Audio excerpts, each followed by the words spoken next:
Hi friends, this is SSC CHL Expert. Quantity aptitude questions 51 నుంచి ఉన్నాయి. మనం 51st question వెళ్ళిపోదాం. Which one is the largest among the fractions 5/113, 7/120, 13/145 and 17/160? కొన్ని fractions ఇచ్చి అందులో largest fraction చెప్పమంటున్నాడు. Observe చేయండి.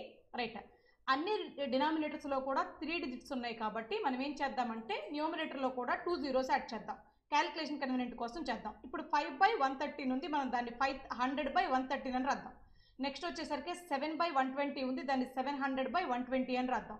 Next fraction 13/145 ఉంది, దాన్ని 1300/145 అని రాద్దాం. ఇక్కడ 2 డిజిట్ కనుక డెసిమల్లో ఉంటే అప్పుడు మనం ఒక సింగిల్ జీరో తీసుకుంటే సరిపోయి ఉండేది. డినామినేటర్లో 160 ఉంది, 1700/160 అని రాద్దాం నెక్స్ట్ ఫ్రాక్షన్ని. ఇప్పుడు క్యాన్సిలేషన్ చేసి ఇందులో ఏది లార్జెస్ట్ వాల్యూ వస్తుందో అది లార్జెస్ట్ ఫ్రాక్షన్ అవుతుంది. గమనించండి, క్యాన్సిలేషన్ చేస్తే 113 మహాపోతే 4 టైమ్స్ అంతకంటే ఎక్కువ పోదు. ఒకవేళ 5 టైమ్స్ తీసుకుంటే 113 5 టైమ్స్ అంటే 565 మోర్ అయిపోతుంది కాబట్టి only 4 times 4 point something answer అవుతుంది అక్కడ. ఇక్కడ క్లియర్గా గమనించినట్లయితే 0 0 క్యాన్సిల్ అయిపోయింది. 70లో 12 అనేది 6 టైమ్స్ తీసుకుంటే 72 మోర్ అయిపోతుంది కాబట్టి జస్ట్ 5 టైమ్స్ తీసుకోవాలి, 5 పాయింట్ సంథింగ్ ఉంటుంది. రైట్, నెక్స్ట్ వచ్చేసరికి 145 ఉంది. ఈ 145 యొక్క 10 టైమ్స్ తీసుకుంటే 1450 అవుతుంది. బట్ మన దగ్గర ఓన్లీ 1300 ఉంది కాబట్టి 1450 కాదు కాబట్టి 9 టైమ్స్ పోవడానికి ఛాన్స్ ఉంది. 9 అని పెట్టేసుకుందాం. నెక్స్ట్ ఇక్కడ క్లియర్గా చెక్ చేసినట్లయితే 0 0 క్యాన్సిల్ అయిపోయింది. 16 10 టైమ్స్ క్యాన్సిల్ అయిపోతుంది. 16 10 టైమ్స్ 160 అంటే మనకు వచ్చిన ఆన్సర్స్ 4 5 9 10. వీటిలో గ్రేటెస్ట్ వాల్యూ ఏది అంటే 10. సో ఇక్కడ వచ్చింది కదా, ఈ ఆన్సరే మనది అవుతుంది. ఒక్కసారి గమనించండి, దీని యొక్క సంబంధించిన ఫ్రాక్షన్ ఏది అంటే 17/160. ఇది 4th ఆప్షన్లో ఉంది, ఇదే మన ఆన్సర్ అవుతుంది. నెక్స్ట్ బిట్కి వెళ్ళిపోదాం. నెక్స్ట్ బిట్కి వెళ్దాం. Bit number 52. Nirmit can do 2/3 of job in 18 days. Kashish is twice as efficient as Nirmit. In how many days Kashish will complete the job? ఇక్కడ క్లియర్ గా 2 పర్సన్స్ ఉన్నారు, ఒకళ్ళు నిర్మిత్ ఇంకొకళ్ళు కషిష్. ఇక్కడ గమనించినట్లయితే నిర్మిత్ అనేవాడు 2/3 వర్క్ చేయడానికి 18 డేస్ తీసుకుంటున్నాడు. 2 parts వర్క్ చేయడానికి 18 డేస్ తీసుకుంటే 1 part వర్క్ చేయడానికి 9 డేస్ తీసుకుంటాడు.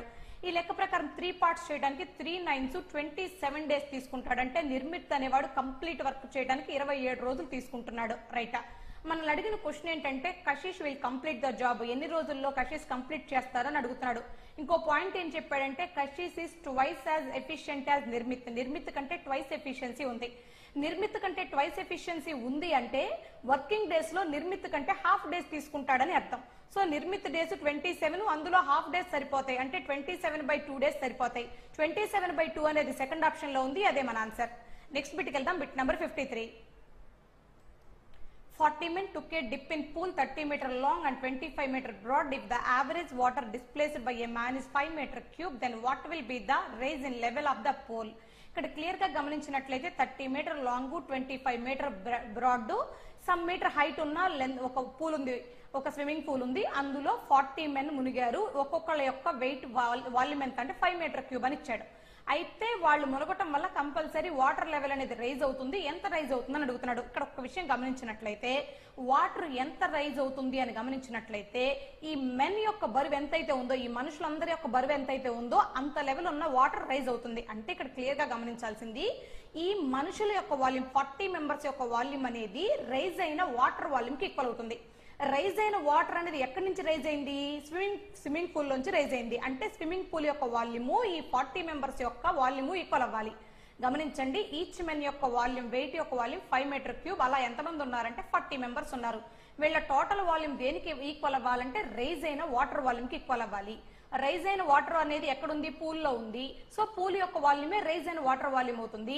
పూల్ ఎలా ఉంది? లెంత్ బ్రెడ్త్ హైట్ అంటున్నాడు కాబట్టి క్యూబాయిడ్ షేప్ లో ఉంది. క్యూబాయిడ్ వాల్యూమ్ ఫార్ములా రాస్తే సరిపోతుంది. L × B × H రాయాలి. L అంటే 30, B అంటే 25, H అంటే మనకు తెలియదు, కనుక్కోవాలి. రైటా, ఇది రైజ్ అయిన water volume equal to men volume రాసా. క్లియర్ గా క్యాన్సిల్ చేస్తే ఈ 0 0 క్యాన్సిల్ అయిపోయింది. ఈ 5 అనేది 5 టైమ్స్ కట్ అయిపోయింది. సో ఇప్పుడు నేను డైరెక్ట్ గా H is equal to ఏమని రాయొచ్చు అంటే 3 5 15 ఇటు వచ్చేస్తే 4/15 అవుతుంది. కానీ క్లియర్ గా గమనించండి, రైజ్ అయిన వాటర్ లెవెల్ ని సెంటీమీటర్స్ లో చెప్పమన్నాడు. మన దగ్గర అన్ని మీటర్స్ లో ఉన్నాయి కాబట్టి ఇప్పుడు 4/15 మీటర్స్ లో ఉంది. దీన్ని సెంటీమీటర్స్ లోకి మార్చాలంటే 100 తో మల్టిప్లై చేయాలి. అలా మల్టిప్లై చేసినట్లయితే 5 3 టైమ్స్ 5 20 టైమ్స్ క్యాన్సిల్ అయిపోతుంది. సో క్యాల్కులేట్ చేస్తే 20 4 80, 80/3 గమనించినట్లయితే 3 26 టైమ్స్ 78 అవుతుంది. సో ఇప్పుడు నేను 80/3 ఏమని రాయొచ్చు అంటే 26.66 అండ్ సంథింగ్ అని రాసుకోవచ్చు. అలాంటి ఆప్షన్ ఎక్కడుందో చూసినట్లయితే సెకండ్ ఆప్షన్ లో ఉంది, అదే మన ఆన్సర్. నెక్స్ట్ బిట్కి వెళ్దాం. Bit number 54. An article is listed at 2,375. A man purchases it at two successive discounts of 50% and 25% and spends 165. On repairing of article, if he sell article at profit of 62.5%, then what is the selling price of the article? ఇక్కడ clear గా గమనించినట్లయితే ఒక article కొందామని నేను షాప్కి వెళ్తే article యొక్క market price నాకు 2,375 చెప్పారు. దానిపైన రెండు సక్సెసివ్ డిస్కౌంట్స్ ఇచ్చారు. మొదటి డిస్కౌంట్ 50% ఇచ్చారు, రెండో డిస్కౌంట్ 25% ఇచ్చారు. ఈ డిస్కౌంట్స్ పోగా మిగతా డబ్బు షాప్ లో పే చేసి ఆ వస్తువుని తెచ్చుకున్న ఇంటికి తీసుకొచ్చుకున్న తర్వాత దానికి చిన్న రిపేర్ ఉంటే నా డబ్బులు 165 రూపీస్ పెట్టి రిపేర్ చేయించేసా. ఇప్పుడు నేను ఫైనల్ గా ఏమనుకుంటున్నానంటే ఆర్టికల్ ని 62.5% ప్రాఫిట్ కి అమ్మాలనుకుంటున్నాను. అయితే ఆర్టికల్ యొక్క సెల్లింగ్ ప్రైస్ ఎంత అని అడుగుతున్నాడు. ఇక్కడ ఒక చిన్న పాయింట్ గమనించండి. మనం అమ్మాలనుకుంటున్న ప్రాఫిట్ 62.5%. 62.5% ఫ్రాక్షన్ లోకి మాట్లాడితే అర్థం ఏంటంటే 5/18 అవుతుంది. అంటే 8 పార్ట్స్ కాస్ట్ ప్రైస్ ఉన్నప్పుడు 5 పార్ట్స్ ప్రాఫిట్ రావాలని కోరుకుంటున్నా. ఇప్పుడు నేను 5 పార్ట్స్ ప్రాఫిట్ రావాలంటే 8 + 5 13 పార్ట్స్ కమ్మాలి. సో నా సేల్స్ ప్రైస్ ఏ ఫ్రాక్షన్ లో ఉంటుందంటే 13/8 పార్ట్స్ అవుతుంది. ఇది ఒక్క విషయం గమనించండి. రైట్. ఇంకో విషయం ఏంటంటే మన దగ్గర ఇచ్చిన నంబర్ 2,375 ఆడ్ నంబర్, ఇచ్చిన డిస్కౌంట్స్ 50% 25%. దీనిలో హాఫ్ చేసి దీంట్లో మళ్ళీ 3/4 చేస్తే మన క్యాలిక్యులేషన్ టఫ్ అవుతుంది. సో క్యాలిక్యులేషన్ కన్వీనియంట్ కోసం నేను ఏమని మాట్లాడుతున్నానంటే ఈ 2,375 ని అప్రాక్స్ గా 2,400 అనుకుంటున్నా. ఎందుకంటే మనకి డిస్కౌంట్స్ చేయడం ఈజీ కాబట్టి. రైట్. 2,400 మార్కెట్ ప్రైస్ అనుకుందాం. చిన్న చేంజ్ ఇచ్చాను, జస్ట్ 25 మాత్రమే ఇంక్రీజ్ చేశా. 2,400 కి 50% డిస్కౌంట్ పోయిందంటే 1,200 డిస్కౌంట్ పోయి ఇంకొక 1,200 ఉంటుంది. సో ఇప్పుడు నేను మొదటి డిస్కౌంట్ పోగా 1,200 రూపాయలు కట్టాలి. దీనిపైన నాకు రెండో డిస్కౌంట్ ఇచ్చాడు 25%. 25% అంటే 1/4. సో 1,200 కి 1/4 అంటే 300. 300 డిస్కౌంట్ ఇచ్చారు. ఆ డిస్కౌంట్ పోగా నేను ఇంకెంత పే చేయాలంటే 900 రూపీ పే చేయాలి. సో ఈ 900 రూపీ పే చేసి ఆ ఆర్టికల్ ఇంటికి తెచ్చుకున్నా. అలా తెచ్చుకున్న తర్వాత రిపేర్ వర్క్ ఉంది, దానికి 165 రూపీస్ పెట్టి రిపేర్ వర్క్ చేయించా.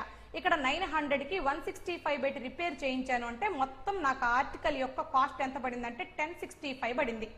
ఇంత కాస్ట్ ఉన్న దాన్ని నేను 13/8 కి సేల్స్ చేయాలనుకున్నా. అంటే ఇప్పుడు నాకు సేల్స్ ప్రైస్ కావాలంటే 1065 లో 13/8 పార్ట్స్ చూస్తే సరిపోతుంది. అబ్జర్వ్ చేయండి. 13/8 అనేది సేల్స్ పార్ట్స్ అవుతుందమ్మా, అబ్జర్వ్ చేసుకోవాలి. రైట్. క్యాన్సిల్ చేసినట్లయితే ఇక్కడ మీరు గమనించండి, ఒక్కసారి గమనిస్తే 1065 ఉంది. 8 క్యాన్సిల్ అవ్వాలి. ఒక 1000 లో 8 అనేది 125 టైమ్స్ క్యాన్సిల్ అవుతుంది. అబ్జర్వ్ చేస్తే ఒక 1000 లో 8 125 టైమ్స్ క్యాన్సిల్ అవుతుంది. ఇంకా 1065 ఉంది. దీన్ని అప్రాక్స్ గా 64 అనుకుందాం. సో 64 లో 8 ఎన్ని టైమ్స్ క్యాన్సిల్ అవుతుందంటే 64 ని 8 ఎన్ని టైమ్స్ క్యాన్సిల్ చేస్తుందంటే 8 టైమ్స్ క్యాన్సిల్ చేస్తుంది. అంటే మొత్తం మీద ఇక్కడ మీరు గమనించినట్లయితే 1065 ని అప్రాక్స్ గా 125 + 8 అంటే 133 టైమ్స్ క్యాన్సిల్ అవుతుందని అర్థం. రైట్. ఈ 133 టైమ్స్ ని 13 తో మల్టిప్లై చేస్తే మనకు కావాల్సిన ఆన్సర్ వస్తుంది. 133 ని 130 + 3 గా మాట్లాడదాం. 130 13s అంటే 13 13s 169 కదా. 130 13s కాబట్టి 1690 అవుతుంది. ఇక్కడ ఒక 3 13s ఉంది కాబట్టి 3 13s అంటే 39 అవుతుంది. ఓవరాల్ గా యాడ్ చేస్తే 1690 కి 39 యాడ్ చేసినట్లయితే 9 and 12 and 7 and 1 17 29 కి దగ్గరలో ఉండేది 1700 దగ్గరలో ఉండేది మన answer.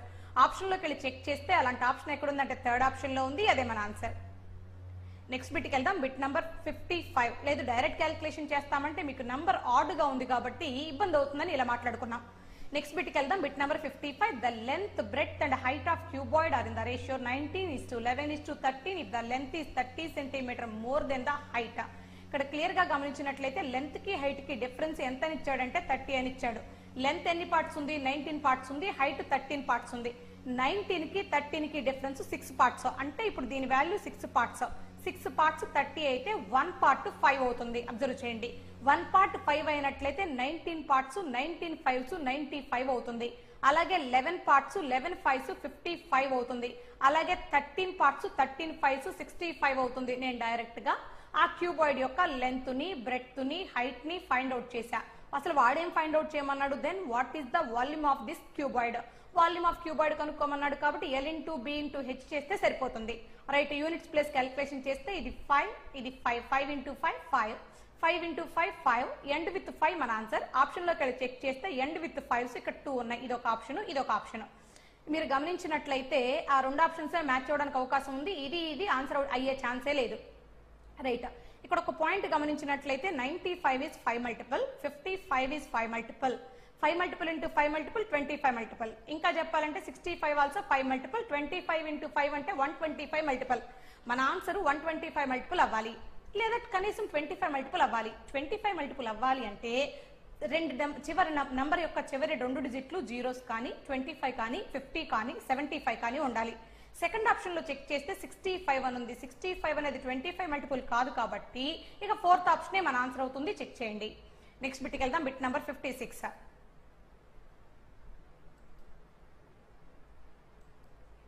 Average of team having 12 players is 23 years. అందులో ఒక 12 players ఉన్నారు. వాళ్ళ యావరేజ్ ఎంత అని చెప్తున్నాడు అంటే 23 years అని చెప్తున్నాడు. If the age of the coach is also included, then average age increases by 2 years. అంటే అప్పటి వరకు యావరేజ్ 23 ఉంది, కోచ్ యాడ్ అవటం వల్ల 2 years ఇంక్రీజ్ అయిందంటే 25 వచ్చింది. What is the age of coach? ఇక్కడ క్లియర్ గా అబ్జర్వ్ చేయండి. మొదట్లో 12 players ఉన్నారు, వాళ్ళ యొక్క యావరేజ్ ఎంత అంటే 23. నేను నెంబర్ ఆఫ్ అబ్జర్వేషన్స్ ని యావరేజ్ ని మల్టిప్లై చేసి సమ్ ఆఫ్ 12 players చెప్పేశా. ఈ మొత్తం 12 మంది యొక్క టోటల్ ఏజ్ చెప్పేశా. రైట్, ఆ 12 మందికి కోచ్ యాడ్ అవటం వల్ల 12 persons 13 persons అయ్యారు. అప్పుడు యావరేజ్ 2 పెరిగింది కాబట్టి 23 ఉండాల్సిన యావరేజ్ 25 అయింది. ఒక్కసారి స్టెప్ అబ్జర్వ్ చేస్తే ఇది కోచ్ యాడ్ అయిన తర్వాత 13 persons యొక్క సమ్, ఇది కోచ్ లేక ముందు 12 persons యొక్క సమ్. 13 మంది యొక్క సమ్ లో నుంచి 12 members యొక్క సమ్ తీస్తే ఒక పర్సన్ యొక్క ఏజ్ మిగులుతుంది కదా, ఆ ఒక్క పర్సనే కోచ్ అవుతారు. గమనించండి. రైట్, క్యాలిక్యులేషన్ లో యూనిట్స్ ప్లేస్ మాట్లాడదాం. 3 into 5 5 అవుతుంది. ఇక్కడ 2 into 3 6 అవుతుంది. సో ఇప్పుడు నేను 5 - 6 చేస్తే 15 - 6 చేయటం అని అర్థం. 15 - 6 అంటే 9. ఈ ఎండ్ విత్ 9 మన ఆన్సర్ అవుతుంది. అలాంటి ఆప్షన్ ఎక్కడ ఉందంటే థర్డ్ ఆప్షన్ లో ఉంది, అదే మన ఆన్సర్. నెక్స్ట్ బిట్కి వెళ్దాం. Bit number 57. An item is sold at 2 successive gains of discounts కాదు, ఇక్కడ gains of 30% and 20%. if the final selling price is 31,200, then what is the cost price? ఇక్కడ మీరు గమనించినట్లయితే ఆర్టికల్ యొక్క కాస్ట్ ప్రైస్ తెలియదు కానీ దాని మీద 2 సక్సెసివ్ గెయిన్స్ వచ్చాయి. అలా 2 సక్సెసివ్ గెయిన్స్ తర్వాత సేల్స్ ప్రైస్ ఎలా ఉందంటే 31,200 ఉంది. కాస్ట్ ప్రైస్ కనుక్కోమంటున్నాడు. ఆర్టికల్ యొక్క కాస్ట్ ప్రైస్ ని ఎక్స్ అనుకుందాం. 30% గెయిన్ ఫస్ట్ టైం వచ్చింది కాబట్టి 130% కి సేల్స్ చేస్తుంటాడు ఎక్స్ పైన. ఇది ఫస్ట్ సేల్స్. తర్వాత దీనిపైన రెండో గెయిన్ 20% వచ్చింది అంటే 120% కి సేల్స్ చేస్తుంటాడు. ఇది రెండోసారి సేల్స్. ఓవరాల్ గా ఫైనల్ సేల్స్ 31200 కాబట్టి ఈక్వల్ చేసా. రైట్, క్యాలిక్యులేషన్ చేస్తే ఈ 00 క్యాన్సిల్ అయిపోయింది. ఇందులో ఉన్న 12 లో 4 మల్టిపుల్ ఉంది కాబట్టి ఆ 12 ని నేను 4 తో క్యాన్సిల్ చేస్తున్నా. 4 తో ఎన్నిసార్లు క్యాన్సిల్ చేస్తున్నానంటే 4 తో 3 టైమ్స్ క్యాన్సిల్ చేస్తున్నా. LHS లో 4 మల్టిపుల్ చూసానంటే RHS లో కూడా చూడాలి. సో ఇప్పుడు ఈ నెంబర్ లో ఈ నెంబర్ ని 4 తో డివైడ్ చేస్తున్నా. 4 తో డివైడ్ చేస్తే 4 7 times 28, ఇంకా రిమైనింగ్ 32 ఉంది అంటే 4 8 టైమ్స్. అబ్జర్వ్ చేసినట్లయితే డైరెక్ట్ గా 4 తో 7800 టైమ్స్ క్యాన్సిల్ అయిపోయింది. ఇక్కడ ఒక చిన్న విషయం మీరు గమనించినట్లయితే 13 is odd number, 3 is odd number. Add numbers zeros ని క్యాన్సిల్ చేయలేవు అనే రూల్ ప్రకారం మన దగ్గర ఎన్ని జీరోస్ మిగులుతాయో చెక్ చేసుకుందాం. ఇక్కడ ఒక 2 zeros ఉన్నాయి, ఇక్కడ ఒక 2 zeros ఉన్నాయి, అవన్నీ మిగిలిపోతాయి. ఎందుకంటే ఆడ్ నంబర్స్ జీరోస్ ని క్యాన్సిల్ చేయలేవు. అంటే మొత్తం మీద మనకు కావాల్సిన ఆన్సర్ లో మొత్తం 4 zeros మిగలాలి. అలాంటి ఆప్షన్ ఎక్కడుందని చెక్ చేస్తే కేవలం సెకండ్ ఆప్షన్ లోనే ఉంది, అదే మన ఆన్సర్. నెక్స్ట్ బిట్కి వెళ్దాం. Bit number 58. The number of trees is in a town 17,640. If the number of trees increases annually at the rate of 5%, then how many trees were there 2 years ago? Clear గా గమనించినట్లయితే ప్రతి ఏటా చెట్ల సంఖ్య 5% పెరుగుతుందంట. ఇప్పుడు present వచ్చేసరికి 17,640 ఉంది. 2 years ago ఎన్ని ట్రీస్ ఉన్నాయని అడుగుతున్నాడు. క్లియర్ గా గమనిస్తే 2 years ago X ట్రీస్ ఉన్నాయి, దాని మీద 5% ఇంక్రీజ్ అవుతూ వస్తుంది, 105% అవుతుంది. సో ఇప్పుడు నేను ప్రెజెంట్ కి రావాలంటే 2 years ago నుంచి 2 సార్లు ఇంక్రీజ్ అవ్వాలి, అంటే ఇంకోసారి కూడా 105% ఇంక్రీజ్ అవుతుంది. అబ్జర్వ్ చేయండి. మొత్తం మీద ఇప్పుడు ప్రెజెంట్ ఎంత ఉందంటే 17,640 ఉంది. ఈక్వల్ చేసా. రైట్, క్యాలిక్యులేషన్ చేద్దాం. ఇదిగో ఇందులో 105 లో 5 మల్టిపుల్ 5 తో డివైడ్ చేస్తే 5 21 టైమ్స్ పోతుంది. 100 లో 5 20 టైమ్స్ పోతుంది. సేమ్ యాజ్ టీజ్ గా 105/100 అంటే 5 21 టైమ్స్ 5 20 టైమ్స్ అని రాయొచ్చు. రైట్, ప్రీవియస్ బిట్ లో మాట్లాడుకున్న విధంగానే 21 ఆడ్ నంబర్, ఇక్కడ 21 odd number. Add numbers zeros ని క్యాన్సిల్ చేయలేవు కాబట్టి ఇదొక 0, ఇదొక 0, ఇదొక 0, మొత్తం 3 zeros మిగులుతాయి. సో 3 zeros పక్కన పడేసా. ఆప్షన్ లోకి వెళ్ళి చెక్ చేస్తే 3 zeros ఉన్న ఆప్షన్స్ 3 ఆప్షన్స్ ఉన్నాయి కాబట్టి జీరోస్ కాకుండా దాని ముందున్న యూనిట్స్ ప్లేస్ మాట్లాడదాం. అబ్జర్వ్ చేయండి. రైటా, ఇప్పుడు ఇక్కడ డినామినేటర్ లో 2 ఉంది, ఇక్కడ డినామినేటర్ లో 2 ఉంది. 2 into 2 4 అవుతుంది. ఇటు వచ్చేస్తే 4 మల్టిప్లై అయిపోయి 4 into 4 ఇక్కడ యూనిట్స్ ప్లేస్ 4 కదా, 4 into 4 6 అవుతుంది. రైటా, మొత్తం మీద ఈ మొత్తం క్యాలిక్యులేషన్ చేస్తే యూనిట్స్ ప్లేస్ 6 వచ్చింది. న్యూమరేటర్ లోకి వస్తున్నాను. ఇక్కడ 1 ఉంది, ఇక్కడ 1 ఉంది. 1 into 1 1. ఇటు వచ్చేస్తే డినామినేటర్ గా మారిపోతుంది. అంటే ఇప్పుడు 1 6 అవ్వాలి అంటే 6 times a possible. So end with 6000 మన ఆన్సర్ అవుతుంది. అలాంటి ఆప్షన్ ఎక్కడుందని చెక్ చేస్తే థర్డ్ ఆప్షన్ లో ఉంది, అదే మన ఆన్సర్. నెక్స్ట్ బిట్కి వెళ్దాం. Bit number 59. Aman and Kapil starts from Delhi and Gwalior respectively towards each other at same time. They meet at Mathura and then take 196 minutes and 225 minutes respectively to reach Gwalior and Delhi. If speed of Aman is 30 km/h, then what is the speed of Kapil? ఇక్కడ clear గా గమనించినట్లయితే Aman and Kapil ఎలా బయలుదేరారు అంటే ఒకళ్ళేమో ఢిల్లీ నుంచి మరొకళ్ళేమో గ్వాలియర్ నుంచి బయలుదేరారు. ఇక్కడ నుంచి ఇక్కడెక్కడో మధుర అనేది ఈ ప్లేస్ దగ్గర ఉంది. రైట్, అమ్మన్ ఇక్కడ నుంచి బయలుదేరాడు, కపిల్ ఇక్కడ నుంచి బయలుదేరాడు. రైట్, ఇప్పుడు అమ్మన్ ఏం చేస్తున్నాడంటే ఈ ఢిల్లీ నుంచి ఇక్కడ వరకు మధుర వరకు ట్రావెల్ చేశాడు. ఈ కపిల్ కూడా అంతే, గ్వాలియర్ నుంచి మధుర వరకు ట్రావెల్ చేశాడు. ఈ ట్రావెల్ చేసిన తర్వాత మధుర దగ్గర ఇద్దరు మీట్ అయ్యారు. ఆ మీట్ అయిన తర్వాత రిమైనింగ్ ప్లేసెస్ ని రిమైనింగ్ డెస్టినేషన్ చేరటానికి పట్టే టైమింగ్స్ ఇచ్చాడు. ఈ 196 దేనికి అంటే అమ్మన్ కి మధురై వెళ్ళిన తర్వాత మధురా నుంచి రిమైనింగ్ డిస్టెన్స్ వెళ్ళటానికి పట్టే టైం 196 మినిట్స్. అలాగే ఈ 225 మినిట్స్ ఎవరిది అంటే కపిల్ది. ఎప్పుడంటే మధురా వెళ్ళిన తర్వాత రిమైనింగ్ డిస్టెన్స్ వెళ్ళటానికి పట్టే టైం 225 మినిట్స్. అందులో అమ్మని యొక్క స్పీడ్ ఉంది, కపిల్ యొక్క స్పీడ్ కనుక్కోమంటున్నాడు. ఇలా గనక వచ్చినట్లయితే డైరెక్ట్ ఫామ్ లో ఏమని రాయాలంటే, డైరెక్ట్ ఫామ్ లో చెప్తున్నాను, square root of t1/t2 equal to square root of t1/స్క్వేర్ root of t2 equal to s2/s1 అనేది ఫార్ములా. ఇక్కడ మీరు గమనించినట్లయితే t1 అంటే ఫస్ట్ పర్సన్ యొక్క టైము 196 మినిట్స్. స్క్వేర్ రూట్ ఉంది కాబట్టి బై 14 స్క్వేర్ రూట్ ఆఫ్ 196 అంటే 14. అలాగే t2 అంటే సెకండ్ పర్సన్ యొక్క టైం 225, స్క్వేర్ రూట్ ఉంది కాబట్టి 225 యొక్క స్క్వేర్ రూట్ 15. అలాగే s2 అంటే సెకండ్ పర్సన్ యొక్క స్పీడ్ మనకు తెలియదు, కపిల్ యొక్క స్పీడ్ తెలియదు. s1 అంటే ఫస్ట్ పర్సన్ యొక్క స్పీడ్, దట్ ఈస్ 30 km/h అంటే 30 km/h రాశా. ఇక్కడ మీరు గమనించినట్లయితే 15 పార్ట్స్ ఉన్నది 30 km/h ఉంది. ఆటోమేటిక్ గా 14 పార్ట్స్ ఉన్నది ఎంత అవుతుందంటే 14 2 times 28 అవుతుంది. So speed of Kapil is 28 km/h. First option answer. Next బిట్కి వెళ్దాం. Bit number 60. The simple interest on sum of money for 10 years is 3,130. If the principal becomes 5 times after 5 years, then what will be the total obtained after 10 years? ఇక్కడ clear గా గమనించినట్లయితే 10 years కి ఒక some పైన 3,130 interest వచ్చింది. If the principal becomes 5 times after 5 years, ఒక 5 ఏళ్లు గడిచిన తర్వాత ప్రిన్సిపల్ ని 5 times చేస్తే then be the total interest obtained after 10 years. అప్పుడు 10 ఏళ్లకు వచ్చే ఇంట్రెస్ట్ ఎంత అని అడుగుతున్నాడు. ఒక చిన్న పాయింట్ గుర్తుపెట్టుకోండి, ప్రిన్సిపల్ ఎన్ని టైమ్స్ అయితే ఇంట్రెస్ట్ కూడా అన్ని టైమ్స్ అవుతుంది. ఫర్ ఎగ్జాంపుల్, నేను 100 రూపాయలు తీసుకుంటే నాకు 100కు తగ్గ ఇంట్రెస్టే వస్తుంది. నేను 500 రూపాయలు ప్రిన్సిపల్ తీసుకుంటే 500కు తగ్గ ఇంట్రెస్ట్ వస్తుంది. అంటే నా ప్రిన్సిపల్ 5 times అయింది కాబట్టి నా ఇంట్రెస్ట్ కూడా 5 times అవుతుంది. అబ్జర్వ్ చేయండి. ఇంకా ఎగ్జాంపుల్ మాట్లాడాలంటే నాకు 100 రూపీస్కి 10 రూపీ ఇంట్రెస్ట్ వస్తే 500 రూపీస్కి 50 రూపీస్ ఇంట్రెస్ట్ వస్తుంది. సో ఇది 5 times అయింది కాబట్టి ఇది కూడా 5 times అవుతుంది. అబ్జర్వ్ చేయాలి. ఇక్కడ పాయింట్ ఏంటంటే 10 years ని 2 5 years గా విడగొట్టుకున్నాడు. 10 years ని 2 5 years గా విడగొట్టుకున్నాడు. ఫస్ట్ 5 years లో ప్రిన్సిపల్ నార్మల్ గానే ఉందంట. సెకండ్ 5 years కి వచ్చేసరికి ప్రిన్సిపల్ ఏమైందంటే 5 times అయిందంట. ఆటోమేటిక్ గా ఇంట్రెస్ట్ కూడా 5 times అవుతుంది. అప్పుడు టోటల్ గా వచ్చే 10 years ఇంట్రెస్ట్ ఎంత అని అడుగుతున్నాడు. అబ్జర్వ్ చేయండి. ఇక్కడ ఒక పాయింట్ గమనించినట్లయితే అసలు మొత్తం 10 years కి వచ్చే ఇంట్రెస్ట్ ఎంత అంటే 3,130. ఇది 10 years కి వచ్చే టోటల్ ఇంట్రెస్ట్ 3,130. దీన్ని ఎన్ని పార్ట్లుగా డివైడ్ చేసామంటే 2 equal parts గా డివైడ్ చేసామంటే 5 years and 5 years గా డివైడ్ చేసాం. అబ్జర్వ్ చేయండి. ఈ ఫస్ట్ 5 years కి ఎంత ఇంట్రెస్ట్ రావాలంటే 10 years కి 3130 వస్తే 5 years కి అందులో హాఫ్ రావాలి. 3,130 యొక్క హాఫ్ అంటే 3,000 లో హాఫ్ 1,500, 130 లో హాఫ్ 65, 1,500 65. సో 1,565 ఫస్ట్ 5 years కి వస్తుంది. వాస్తవానికి సెకండ్ 5 years కూడా 1,565 రావాలి. కానీ ఇక్కడ ఏమంటున్నాడు, ఆఫ్టర్ 5 years అంటే సెకండ్ 5 years అప్పుడు ప్రిన్సిపల్ 5 times అయింది అంటున్నాడు. ఆటోమేటిక్ గా నీ ఇంట్రెస్ట్ కూడా 5 times అవుతుంది. అబ్జర్వ్ చేసుకోవాలి. ఇది లాస్ట్ 5 ఇయర్స్ కి వచ్చే ఇంట్రెస్ట్, ఇది ఫస్ట్ 5 ఇయర్స్ కి వచ్చే ఇంట్రెస్ట్. ఈ మొత్తం కలిపితే 10 ఇయర్స్ ఇంట్రెస్ట్ అవుతుంది. అబ్జర్వ్ చేయండి, ఒకసారి పాయింట్ గమనిస్తే ఇది 5 టైమ్స్ ఆఫ్ 1565, ఇది 1 టైమ్ ఆఫ్ 1565. సో మొత్తం యాడ్ చేస్తే 5 times of 1565 1 time of 1565 add చేస్తే 1565 6 టైమ్స్ అవుతుంది కదా. సో అంటే ఇప్పుడు మనం మల్టిప్లై చేయాల్సింది డైరెక్ట్ గా 1565 6 టైమ్సే కదా, రైట్.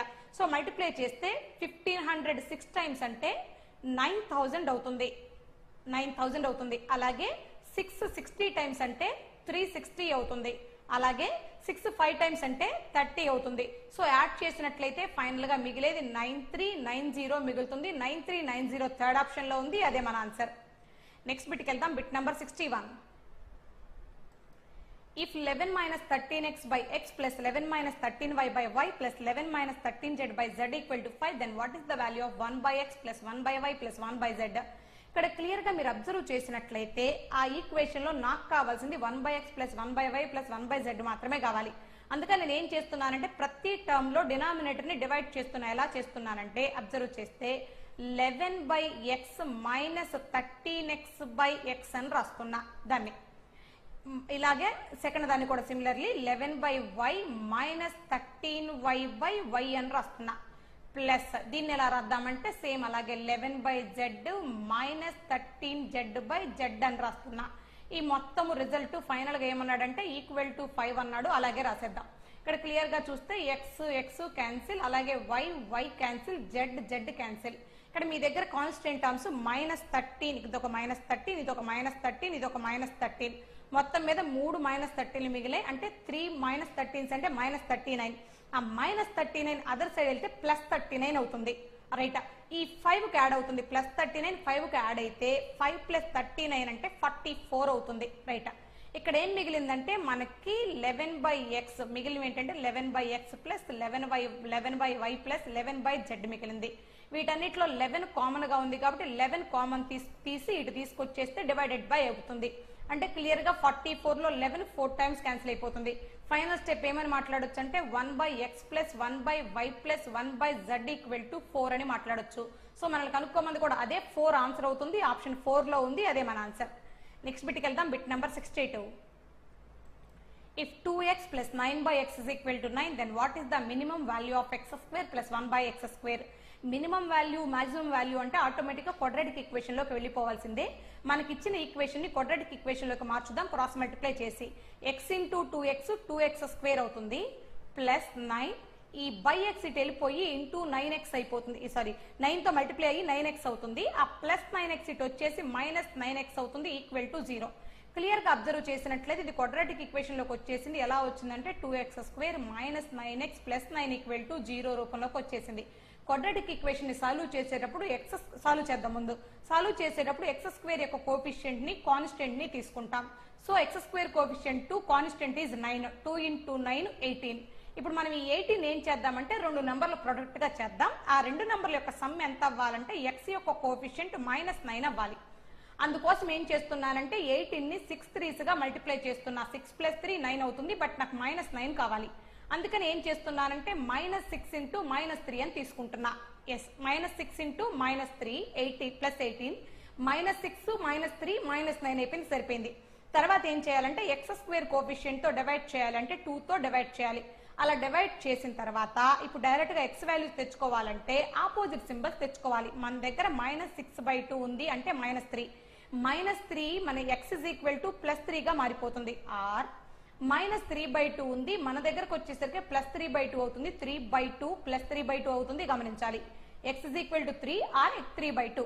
ఇప్పుడు వీడేమంటున్నాడు x² + 1/x² కనుక్కోమంటున్నాడు. ఎక్కడ అంటే మినిమం వాల్యూ దగ్గర. ఇప్పుడు x is equal to 3 తీసుకుంటే మాక్సిమం వాల్యూ అవుతుంది కాబట్టి x is equal to 3/2 తీసుకొని వాల్యూ చేద్దాం. మనల్ని ఫైండ్ అవుట్ చేయమంది x². x ప్లేస్ లో 3/2 తీసుకుంటే x² అంటే 3/2 హోల్ స్క్వేర్ అంటే 9/4 ప్లస్ 1/x² అంటే 9/4 యొక్క రెసిప్రోకల్ అంటే 4/9 అని అర్థం, రైట్. ఈ రెండింటిని యాడ్ చేసినట్లయితే క్రాస్ మల్టిప్లై 9 ఇంటూ 9 81, 4 ఇంటూ 4 16. 81 కి 16 యాడ్ చేస్తే 97 అవుతుంది. డినామినేటర్ లో 4 ఇంటూ 9 ఉంది 36. సో 97/36 మన ఆన్సర్ అవుతుంది. ఇది సెకండ్ ఆప్షన్ లో ఉంది, అదే మన ఆన్సర్. నెక్స్ట్ బిట్కి వెళ్దాం. Bit number 63. If 5x minus y by 5x plus y equal to 3 by 7, then what is the value of 4x square plus y square minus 4xy by 9x square plus 16y square plus 24xy? ఇక్కడ మనకి ఇచ్చిన first equation లో నుంచి x and y యొక్క relation ఏంటో తీసుకొద్దాం. మన దగ్గర ఏముందంటే 5x minus y by 5x plus y equal to 3 by 7 అని ఉంది. క్రాస్ మల్టిప్లై చేస్తున్నా. క్రాస్ మల్టిప్లై చేస్తూనే x టర్మ్స్ అన్ని ఒక పక్క, y టర్మ్స్ అన్ని ఒక పక్క రాద్దాం. అమ్మ అలా రాసేటప్పుడు స్టెప్స్ తగ్గించుకొని రాసుకోండి జాగ్రత్తగా. 7 into 5x 35x అవుతుంది. 3 into 5x 15x అవుతుంది. సో 35x లో 15x సబ్ట్రాక్ట్ అయితే 20x ఉంటుంది. ఈక్వల్ టు ఇక్కడ గమనించినట్లయితే 7 into minus y minus 7y, ఈ 3 into y 3y అవుతుంది. ఆ మైనస్ 7y ఇటు వచ్చేసి 3y తో యాడ్ అయితే 10y అవుతుంది. అబ్జర్వ్ చేయండి. క్లియర్ గా గమనిస్తే 20 10 తో 2 టైమ్స్ క్యాన్సిల్ అయిపోతుంది. ఇప్పుడు మీరు గమనించినట్లయితే x పార్ట్స్ 1 లాగా y పార్ట్స్ 2 లాగా కనిపిస్తున్నాయి. అబ్జర్వ్ చేయండి. సో x పార్ట్స్ ని 1 ని y పార్ట్స్ 2 ని వాడు అడిగిన క్వశ్చన్ లో సబ్స్టిట్యూట్ చేద్దాం. వాడు అడిగిన క్వశ్చన్ ఏంటంటే 4 into x స్క్వేర్ అంటే 1 స్క్వేర్ ప్లస్ y స్క్వేర్ అంటే 2 స్క్వేర్ 4 మైనస్ 4 into x అంటే y అంటే 2 సబ్స్టిట్యూట్ చేసా. రైట్, ఇంతవరకు క్యాలిక్యులేషన్ చేస్తే ఒక్కసారి మీరు గమనించండి. 4 స్క్వేర్ అంటే 4 into 1 స్క్వేర్ అంటే 4 ప్లస్ 4 అంటే 8. ఈ పాజిటివ్ వాల్యూ 8. ఇక్కడ మీరు గమనించినట్లయితే -4 into 2 -8. ఈ +8 -8 క్యాన్సిల్ అయిపోతుంది. అంటే మిగిలేది 0. ఇప్పుడు న్యూమరేటర్ లో 0 మిగిలింది కాబట్టి న్యూమరేటర్ లో 0 మిగిలితే ఫ్రాక్షన్ మొత్తం వాల్యూ 0 అయిపోతుంది. 0 by anything 0 కాబట్టి. సో ఇప్పుడు ఫైనల్ గా మన ఆన్సర్ ఏమవుతుందంటే 0 అవుతుంది. అది ఫస్ట్ ఆప్షన్ లో ఉంది, అదే మన ఆన్సర్. నెక్స్ట్ బిట్కి వెళ్ళిపోదాం. Bit number 64. If x plus y whole square is equal to xy plus 1 and x cube minus y cube is equal to 1, then what is the value of x minus y?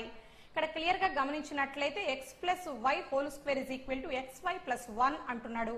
Right, observe చేసినట్లయితే దీన్ని a plus b whole square ప్రకారం విడగొడితే ఇది x square plus y square plus 2xy equal to result ఏమి ఇచ్చాడంటే xy plus 1 అని ఇచ్చాడు. దాన్ని మనం ఏం రాద్దామంటే దీన్ని డైరెక్ట్ గా x square plus y square, ఈ ప్లస్ xy అదర్ సైడ్ తీసుకెళ్ళిపోతే -xy అవుతుంది. 2xy లో xy పోతే ఇంకొక xy మిగులుతుంది. So x square plus y square plus xy is equal to 1 అని మిగిలింది. అందులో x cube minus y cube value 1 అని ఇచ్చేసాడు. మనల్ని x మైనస్ y వాల్యూ కనుక్కోమంటున్నాడు. రైట్, మనకు తెలిసిన ఫార్ములా ఏంటంటే x cube minus y cube బదులు మనం ఏమని ఫార్ములా రాయొచ్చు అంటే x minus y into x square plus y square plus xy అని ఫార్ములా రాయొచ్చు. రైట్, ఈ ఫార్ములా రాయొచ్చు. ఇప్పుడు ఆల్రెడీ పైన స్టెప్ గమనించినట్లయితే ఈ పార్ట్ మొత్తం వాల్యూ 1 అని తెలిసిపోయింది. మన దగ్గర x మైనస్ y వాల్యూ తెలియదు, ఫైండ్ అవుట్ చేయాలి. ప్రాబ్లమ్ లో x cube minus y cube value ఎంత ఇచ్చాడంటే 1 అని ఇచ్చాడు. 1 is equal to something into 1 అంటున్నాడు. సో ఇప్పుడు మనకు కావాల్సింది x minus y. Automatic x minus y కూడా 1 అవుతుంది కదా. So x minus y is equal to 1 first option లో ఉంది, అదే మన ఆన్సర్. నెక్స్ట్ బిట్కి వెళ్దాం. Bit number 65.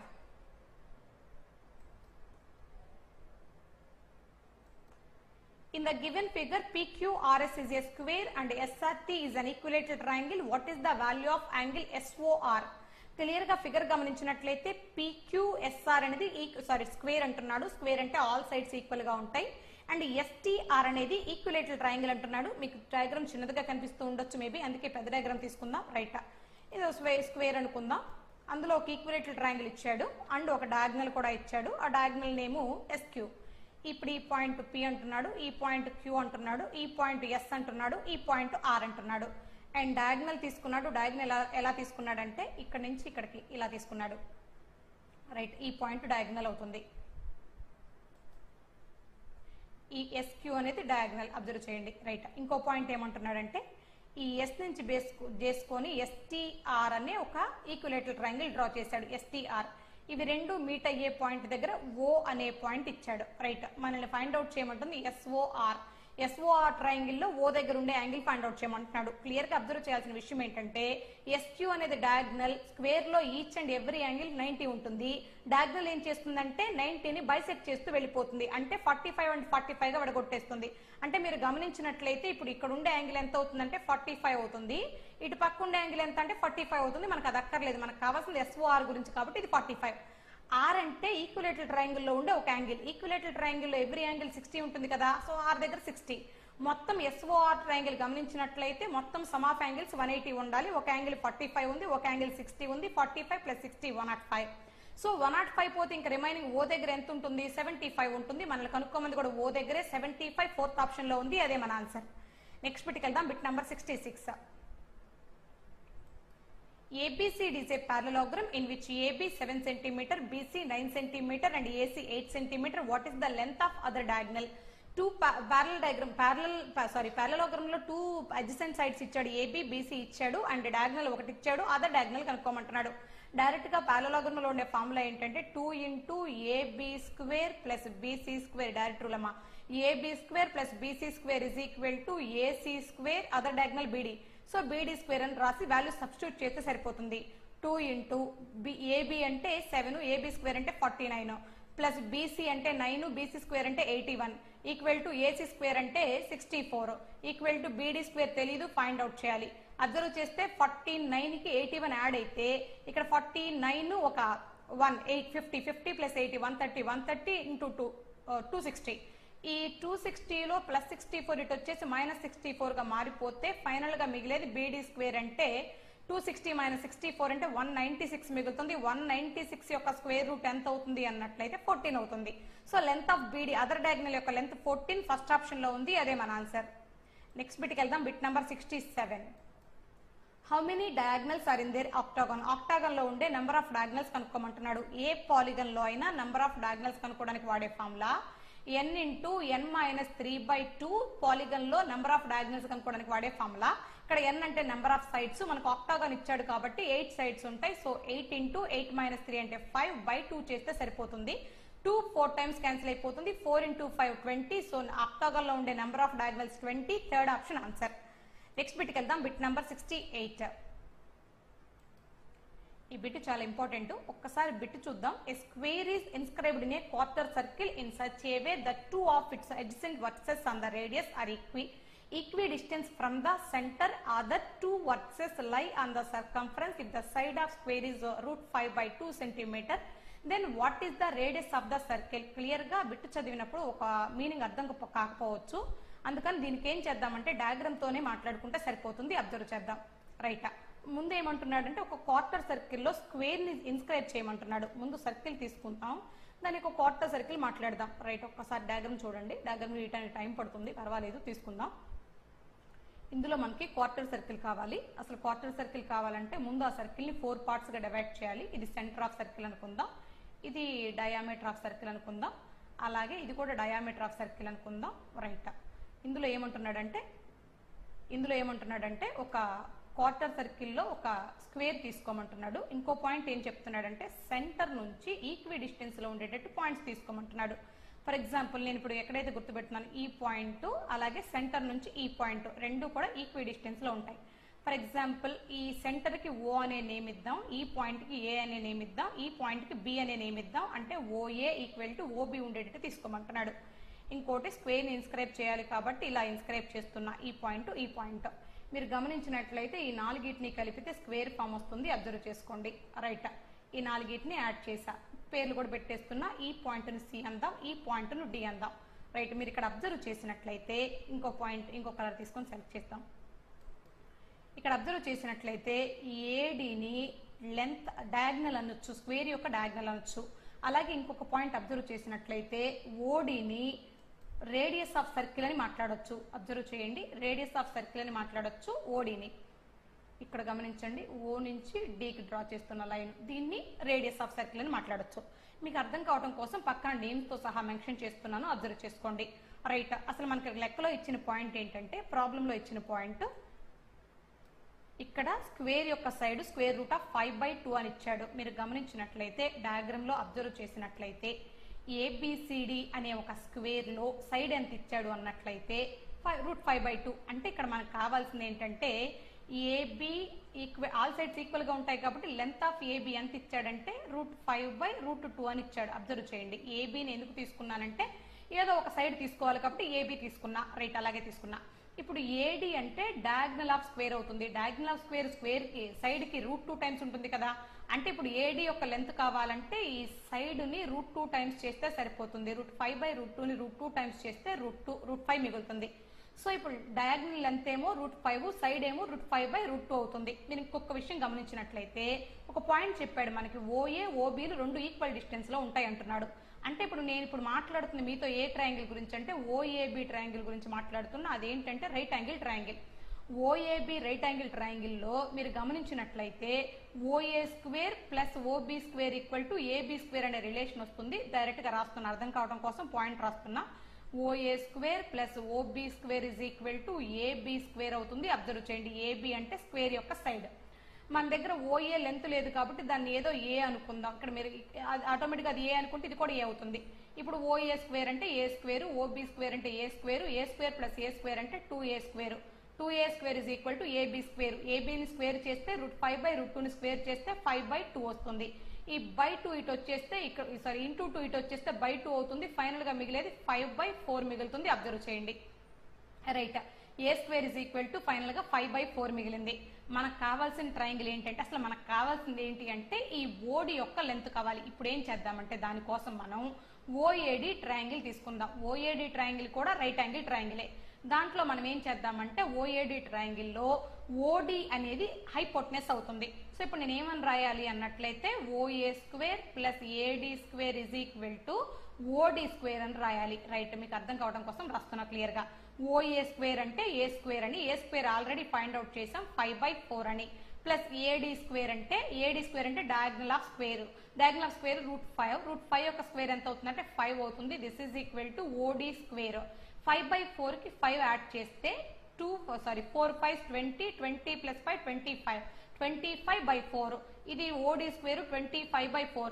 OD² కాదు మనకు కావాల్సింది OD కావాలి. సో OD ఎంత అవుతుందంటే 25/4ని స్క్వేర్ రూట్ చేస్తే 5/2 అవుతుంది. 5/2ని క్యాన్సిల్ చేస్తే 2.5 అవుతుంది. OD అంటే రేడియస్ కదా, గమనించండి. OD అంటే సర్కిల్ యొక్క సెంటర్ నుంచి సర్కిల్ మీద లైన్ డ్రా చేశాం కాబట్టి OD అంటే radius, that is 2.5 centimetre. 2.5 centimetre ఏ ఆప్షన్ లో ఉందో చెక్ చేసినట్లయితే సెకండ్ ఆప్షన్ లో ఉంది. అదే మన ఆన్సర్. ఒక్కసారి క్లియర్ గా మొత్తం డయాగ్రామ్ చూసుకుంటే సరిపోతుంది.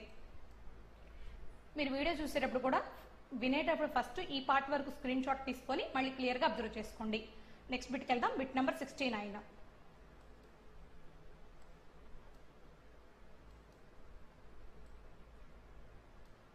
If secant square theta plus tan square theta = 5/3, then what is the value of tan 2 theta?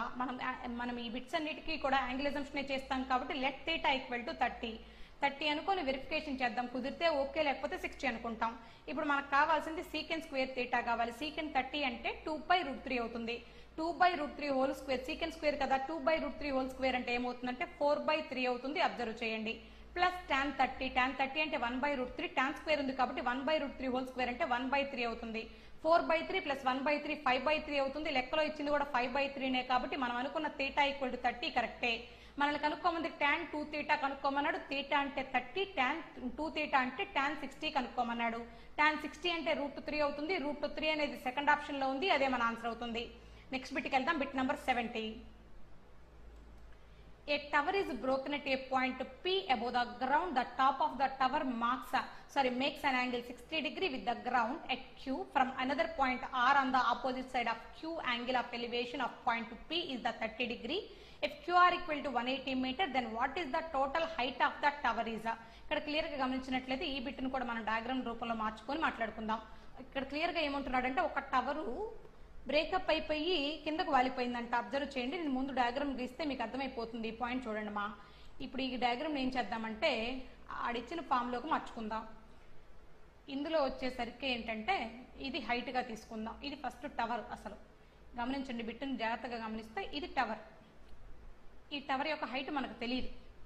ఆ టవర్ ఏంటంటే P అనే పాయింట్ దగ్గర కట్ అయిపోయింది. కట్ అయిపోయి ఇటు పక్క వాలిపోయింది. ఇక్కడ మీకు ఈ ట్రయాంగిల్ షేప్ కనిపిస్తుంది కదా, ఇటు పక్క వాలిపోయింది.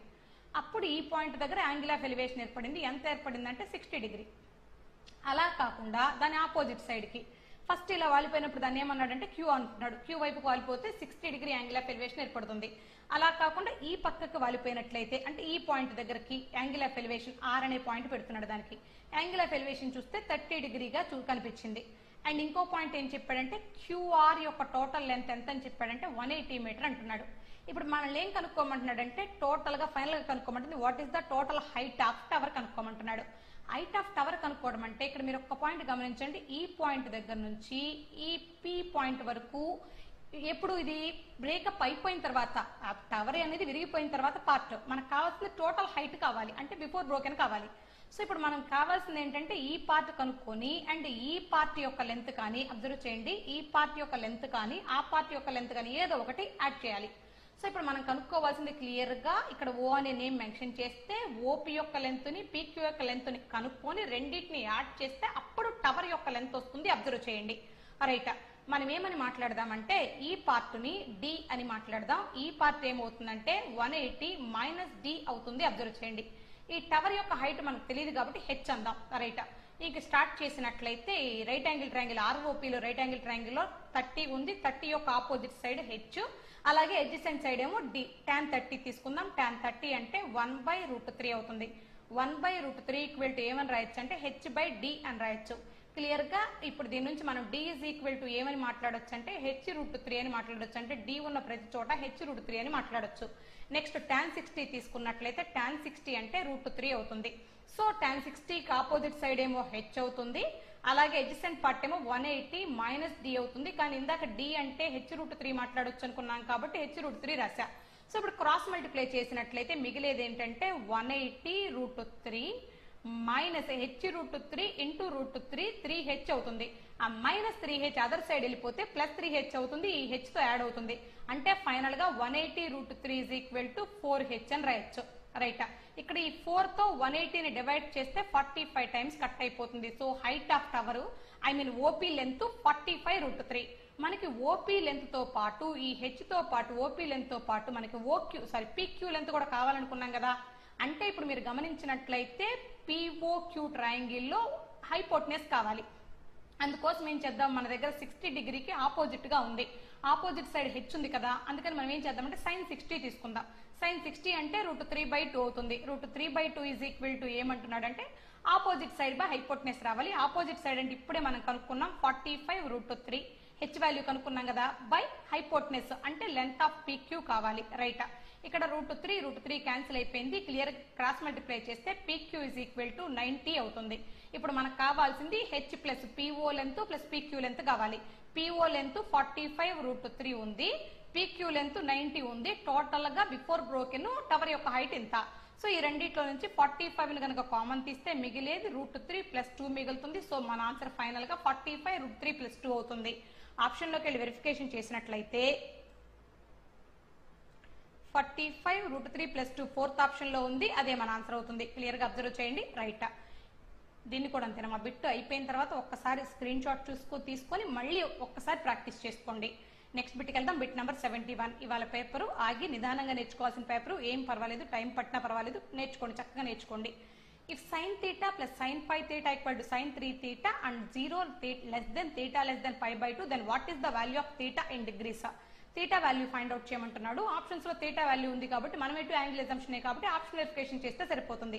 ఫస్ట్ ఆప్షన్ 30 ఉంది, sin 30 అంటే 1/2 అవుతుంది తీసుకున్నాం, ప్లస్ sin 5θ 5θ అంటే θ 30 కాబట్టి 530 150 అవుతుంది. ఇప్పుడు sin 150 మనం ఏమని రాయొచ్చు అన్నట్లయితే sin of 180 - 30 గా రాయొచ్చు. 180 - 30 సెకండ్ క్వాడ్రెంట్ లో ఉంటుంది. సెకండ్ క్వాడ్రెంట్ లో సైన్ పాజిటివ్ గానే ఉంటుంది. 180 ఉంది కాబట్టి సైన్ లాగే ఉంటుంది. సో ఫైనల్ గా మనకి ఏం మిగులుతుందంటే sin 30 మిగులుతుంది, ప్లస్ sin 30 మిగులుతుంది. ప్లస్ sin 30 అంటే 1/2 అవుతుంది. sin 5θ బదులు ప్లస్ 1/2 రాయొచ్చు. Equal to sin 3θ. sin 3θ θ బదులు 30 కనుక పెట్టినట్లయితే 3θ అంటే 330 90, sin 90 అంటే 1. సో ఇప్పుడు మీరు గమనించండి 1/2 + 1/2 అంటే 1 కదా, 1 = 1 సరిపోయింది కాబట్టి ఫస్ట్ ఆప్షనే మన ఆన్సర్ అవుతుంది. వెళ్దాం బిట్ నెంబర్ 72. క్వశ్చన్ లో వచ్చేసరికి columns year, revenue, cost, tax rate ఇచ్చాడు. ఇక్కడ మీరు గమనించినట్లయితే 3 పాయింట్స్ ఇచ్చాడు. ప్రాఫిట్ ఫర్ ఎనీ ఇయర్ అన్నాడు, రెవెన్యూ మైనస్ కాస్ట్ అంటున్నాడు. అంటే ఇప్పుడు నాకు ప్రాఫిట్ కావాలి అంటే రెవెన్యూలోంచి కాస్ట్ తీస్తే ప్రాఫిట్ వస్తుంది. సెకండ్ పాయింట్కి వచ్చేసరికి profit after tax for any year. ఇక్కడ ఏమంటున్నాడంటే ప్రాఫిట్ ఆఫ్ దట్ ఇయర్, ఆ ఇయర్ లో కట్టిన ప్రాఫిట్ లో నుంచి ట్యాక్స్ ఆఫ్ దట్ ఇయర్ ని సబ్ట్రాక్ట్ చేస్తే profit after tax for any year వస్తుంది. ట్యాక్స్ ఆఫ్ ఎనీ ఇయర్ కావాలంటే tax rate of that year into profit of the year. ఆ ప్రాఫిట్ ఆఫ్ ఇయర్ లో నుంచి ప్రాఫిట్ ఆఫ్ ఇయర్ కి tax కడతామంట. For example చూసినట్లయితే Y1 లో మీరు గమనించినట్లయితే Y1 లో రెవెన్యూ 800 ఉంది, 600 కాస్ట్ ఉంది. సో ఈ రెండింటిని మైనస్ చేస్తే ప్రాఫిట్ వస్తుంది, దట్ ఈస్ ఈక్వల్ టు 200. ఇప్పుడు నాకు ట్యాక్స్ కావాలి అంటే y1 లో కట్టిన ట్యాక్స్ కావాలంటే y1 లో 20% ట్యాక్స్ రేట్ ఉంది కాబట్టి ప్రాఫిట్ కి ట్యాక్స్ కడతాం. 200 కి 20% అంటే 40 రూపీ ట్యాక్స్ అవుతుంది. ఇంకో పాయింట్ ఏంటంటే నాకు y1 లో ట్యాక్స్ పే చేసిన తర్వాత ప్రాఫిట్ కావాలంటే టోటల్ ప్రాఫిట్ 200, ట్యాక్స్ కట్టింది 40, అందులో అది పే చేశాక రిమైనింగ్ అంటున్నాడు కాబట్టి 200 మైనస్ 40 అంటే 160. అంటే ప్రాఫిట్ కావాలి ఎప్పుడంటే ట్యాక్స్ పే చేసిన తర్వాత. దీన్నే ఇంకొక స్టెప్ రాయొచ్చు, ఎలా అంటే 200 టోటల్ ప్రాఫిట్, ట్యాక్స్ పే చేసిన 20%, సో మిగిలేదు ఇంకా 80%. 200కి 80% అంటే కూడా 160. అంటే ఇక్కడ మీరు గమనించండి, ట్యాక్స్ ప్రాఫిట్ కావాలి ఎప్పుడు అంటే ఆఫ్టర్ ట్యాక్స్ పే చేసిన తర్వాత, ట్యాక్స్ పే చేసిన తర్వాత ప్రాఫిట్ కావాలంటే ట్యాక్స్ రేట్ని 100 లోంచి డిడక్ట్ చేస్తే సరిపోతుంది. ఇప్పుడు మనం క్వశ్చన్లోకి వెళ్ళిపోదాం. క్వశ్చన్లో వెళ్ళబోయే ముందు మనం ఏం చేద్దామంటే ప్రతి ఇయర్లో ఉన్న ప్రాఫిట్ని రాసుకొని పక్కన పెట్టేద్దాం. y1 is equal to 800 minus 600 అంటే 200. అలాగే y2 is equal to 1100 minus 850 అంటే 350 అవుతుంది. సారీ 250 అవుతుంది 1100లో కదా. 1100లో 850 తీసేస్తే 250 అవుతుంది. అలాగే y3 1200లో 900 తీసేస్తే 300 అవుతుంది. అలాగే y4లో వచ్చేసరికి 1200లో 950 తీసేస్తే ఇంకా 250 అవుతుంది. అలాగే y5లో వచ్చేసరికి 1350లో 1050 తీస్తే 300 అవుతుంది. అలాగే y6లో వచ్చేసరికి y6లో 1500లో 1200 తీసేస్తే 300 అవుతుంది. y7లో వచ్చేసరికి 1600లో 1240 తీస్తే 360 అవుతుంది. y8లో వచ్చేసరికి 1850లో 1400 పోతే 450 అవుతుంది. రైట్, ఇవి ప్రాఫిట్స్. ఫస్ట్ క్వశ్చన్కి వెళ్ళిపోదాం. How much tax was paid by XYZ limited y7లో ఉన్న ప్రాఫిట్ వాస్తవానికి 360 ఉంది. ఈ 360 అనేది ఎక్కడ 360 పైన ప్రాఫిట్ కట్టాలి. y7లో ప్రాఫిట్ ట్యాక్స్ రేట్ ఎంత ఇచ్చాడంటే 33% ఇచ్చాడు. 360కి 33% వాల్యూ కడితే y7లో వచ్చే ట్యాక్స్ వాల్యూ తెలిసిపోతుంది. 0 క్యాన్సిల్ అయిపోయింది. డినామినేటర్ లో 10 ఉంది కాబట్టి డెసిమల్ వస్తుంది. ఆప్షన్ లోకి వెళ్ళి చెక్ చేస్తే డెసిమల్ ఎక్కడుందని చూస్తే ఇదిగో ఎక్కడ ఒక్క చోటే ఉంది, అదే మన ఆన్సర్ అవుతుంది. Option 3 answer. So option 3 answer. Next బిట్కి వెళ్ళిపోదాం.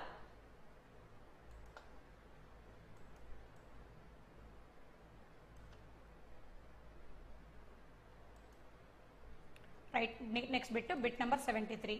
Which of the following is correct about profit after tax per year y2, y6, y8? y2, y6, y8 లో ట్యాక్స్ పే చేసిన తర్వాత ప్రాఫిట్ లో ఉన్న రిలేషన్ ఏంటో అని అడుగుతున్నాడు. ఫస్ట్ y2 తీసుకుందాం. y2లో వచ్చేసరికి ప్రాఫిట్ 250 ఉంది. y2లో ప్రాఫిట్ 250 ఉంది. నాకు కావాల్సింది ట్యాక్స్ పే చేశాక ప్రాఫిట్ కావాలి. ఆ y2లో ట్యాక్స్ రేటు 22%, అది పోయాక మిగిలే ప్రాఫిట్ 78% మిగులుతుంది y2లో. రైట్, y6లో కావాలి. y6లో ప్రాఫిట్ ఏమో 300 ఉంది. ట్యాక్స్ రేట్ y6లో 30% ఉంది, అది పోగా ఇంకా 70% మిగులుతుంది. y8లో వచ్చేసరికి y8లో 450 ఉంది. 450లో ట్యాక్స్ రేటు y8లో 15% పోగా 85% మిగులుతుంది. సో క్యాలిక్యులేషన్ చేస్తే కరెక్ట్ రిలేషన్ చెప్పొచ్చు. మీరు గమనించినట్లయితే ఈ 0 క్యాన్సిల్ అయిపోయింది, ఈ 5 టైమ్స్ క్యాన్సిల్ అయిపోయింది, ఈ 5 2 టైమ్స్ క్యాన్సిల్ అయిపోయింది, 2 39 టైమ్స్ క్యాన్సిల్ అయిపోయింది. 39 5 టైమ్స్ అంటే 35 టైమ్స్ 150, 9 5 టైమ్స్ 45, 150, 45, 195 అవుతుంది. y2లో ట్యాక్స్ పే చేసిన తర్వాత ప్రాఫిట్ 195. ఇక్కడ 00 క్యాన్సిల్ అయిపోయింది. 370 టైమ్స్ అంటే 210 అవుతుంది. రైట్, ఇది 0 క్యాన్సిల్ అయిపోయింది. ఇక్కడ ఒక విషయం గమనిస్తే 45ని అప్రాక్స్ గా 40 అనుకుంటే ఈ 0 కూడా క్యాన్సిల్ అయిపోతుంది. 85 4 టైమ్స్ ఉంటుంది. 84 టైమ్స్ 320, 5 4 టైమ్స్ 20, 320 ప్లస్ 20 340. మనం 450 ఉన్న చోట 400 అని తీసుకుంటే 450 ఉంది, ఇక్కడ 45 ఉంది, దాన్ని మనం 40గా తీసుకుంటేనే 340 వచ్చింది. ఒకవేళ నిజంగా 45 ఉంచి చేస్తే ఖచ్చితంగా మోర్ దెన్ 340 వస్తుంది కదా. సో అబ్జర్వ్ చేసినట్లయితే y8 మూడిట్లో పెద్ద వాల్యూ, దాని తర్వాత పెద్ద వాల్యూ y6, దాని తర్వాత పెద్ద వాల్యూ y2. ఇలాంటి రిలేషన్ ఆప్షన్ లోకి ఎక్కడుందో చెక్ చేస్తే థర్డ్ ఆప్షన్ లో ఉంది, అదే మన ఆన్సర్ అవుతుంది. అబ్జర్వ్ చేయండి, థర్డ్ ఆప్షన్ మన answer.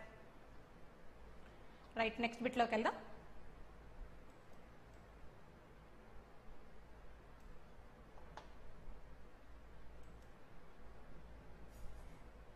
Next bit 74. How many distinct values of yearly profit are there? అంటే ఈ వచ్చిన ప్రాఫిట్ లో డిఫరెంట్ గా ఉన్న వాల్యూస్ ఎన్ని అని అడుగుతున్నాడు. మీరు అబ్జర్వ్ చేసినట్లయితే 200 ఒకటి, 250 ఒకటి, 300 ఒకటి, 3 అక్కడికి 250 ఆల్రెడీ వచ్చింది, 300 అక్కడికి ఆల్రెడీ వచ్చింది, 300 వచ్చింది, 360 ఒకటి, 450 ఒకటి, మొత్తం మీద 5 డిస్టింక్ట్ వాల్యూస్ ఉన్నాయి. ఆప్షన్ 3 ఆన్సర్ అవుతుంది. అబ్జర్వ్ చేయండి. నెక్స్ట్ బిట్లోకి వెళ్ళిపోదాం. Next bit 75. What is the total some of profit after tax for Y1 to Y8? ఇక్కడ క్లియర్ గా గమనించినట్లయితే Y1 to Y8 మీరు అబ్జర్వ్ చేసినట్లయితే Y1 to Y8 ట్యాక్స్ కట్టిన తర్వాత ప్రాఫిట్స్ కావాలంటున్నాడు. అంటే ఇప్పుడు Y1 లోకి వచ్చి 200 ఉంది, 200 ట్యాక్స్ ప్రాఫిట్, అందులో మనం కట్టే ట్యాక్స్ 20%, అది పోగా ఇంకా 80% మిగులుతుంది. 200కి 80% అంటే ఆల్రెడీ మనం చెప్పాం 160, రైట్. Y2 లోకి వచ్చేసరికి 250, 250కి ట్యాక్స్ 22%, ఆల్రెడీ ప్రీవియస్ బిట్ లో 22% పోగా 78% కడతాం. 250కి 78% అంటే 195 అవుతుంది. ఆల్రెడీ ఇందాక బిట్ లో ప్రీవియస్ బిట్ లో కంపేర్ చేసినప్పుడు Y6, Y2, Y8 కంపేర్ చేసినప్పుడు ఆల్రెడీ కనుక్కున్నాం, 195 అవుతుంది. అబ్జర్వ్ చేయండి. నెక్స్ట్ Y3కి వచ్చేసరికి 300, ఇక్కడ 22% ట్యాక్స్ పోగా ఇంకా 78% ఉంటుంది. 378% అంటే 378 టైమ్స్, 370 టైమ్స్ 210, 38 టైమ్స్ 24, 210 ఒక 24, 234 అవుతుంది, రైట్. Y3లో 234 అవుతుంది. Y4కి వచ్చేసరికి 250, 250కి 25%, 250లో 25% తీసేయాలి, రైట్. 250కి 10% అంటే 25, అలాగే 20% అంటే 50. ఇప్పుడు నాకు కావాల్సింది 50 తీసేస్తే 200 ఉంటుంది. నేను తీసేయాల్సిన 25% కదా, సారీ. సో 20% అంటే 50, మరి నాకు 5% కావాలంటే 1% అంటే 2.5, 5% అంటే 7.5, 2.5 కదా, 7.5 కదా, సారీ 12.5. ఇక్కడ గమనించినట్లయితే 10% అంటే 25, 20% అంటేనేమో 50, అలాగే 5% ఆఫ్ 250 అంటే 12.5, మొత్తం మీద 62.5 పోతుంది. గమనించండి, ట్యాక్స్ గా పోయేది దేంట్లో, Y4లో ఎంత ఉంది, 250 ఉంది. 250కి 62.5 పోతే ఇంకా మిగిలేది ఏంటంటే 100లో 62.5 పోతే ఇంకా 37.5 మిగులుతుంది. ఇక్కడ ఒక 150 మిగిలింది, 37.5, 150 యాడ్ చేసుకున్నట్లయితే 150 ఒక 37.5 యాడ్ చేసినట్లయితే 5, 7, 8, 187.5. సో 187.5 రాసుకున్నాను, రైట్.